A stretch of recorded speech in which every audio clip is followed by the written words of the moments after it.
नमस्कार प्रणाम, मेरे यूट्यूब में आपका स्वागत है। आज हम लोग सीखने वाले हैं कि ट्रोल पेज डाउनलोड कैसे करते हैं। तो ट्रोल पेज डाउनलोड करने के लिए सबसे पहले आप प्लेलिस्ट को खोलिए और प्लेलिस्ट खोलने के बाद आपको करना है search image man. Search image man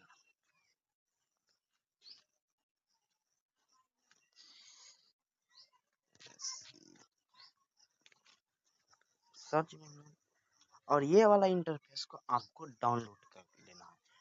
क्योंकि मैं पहले से डाउनलोड किया था तो इसलिए हम डाउनलोड नहीं करते हैं, क्योंकि पहले से हम डाउनलोड किए थे। अभी डाउनलोड नहीं करेंगे, मेरा तो पहले से ओपन है। तो ओपन हम लोग करते हैं। ओपन करने के बाद यहाँ पे आपको लिखना है ट्रोल फिश।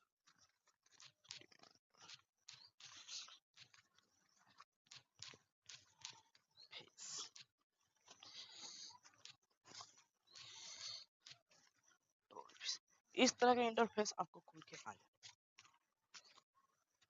तो आप इस पर क्लिक कर लीजिएगा।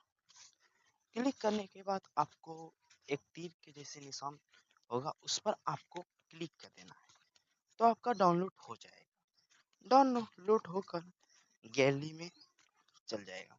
गैलरी को ओपन करते हैं और देखते हैं कि यहाँ पे आया है। वाकई मेरा यहाँ पे आ चुका है। देखिए यही है ट्रोल फेस, यहाँ पे डाउनलोड किए हैं, जो वहाँ से आ चुका है। ट्रोल सर्च इमेज से हम लोग डाउनलोड कर लिए थे, वही आ चुका है। ठीक है, आज के लिए इतना ही।